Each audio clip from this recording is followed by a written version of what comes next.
See, the game has begun. You just have to play with your head. Nothing was really said about it, just that your name was mentioned. That was it.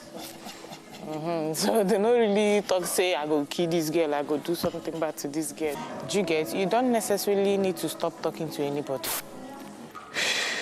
So, my dear.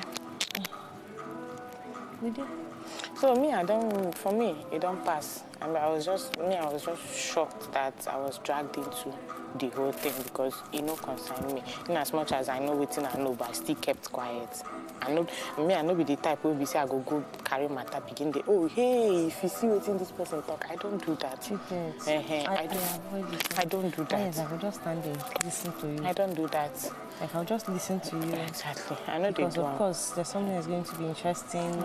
The conversation might be interesting or might be funny or something. So I don't do that. If not, I don't do in one or two situations where some group of people they talk about one particular person, but I can't come and meet that person and say, do you know what happened today? This person was talking about you. It doesn't make sense to me. Do you get? Yeah, in as much as we're in this house, we don't have anything to talk about aside from ourselves. Do you get? So if you understand that, then you're not supposed to they edgy.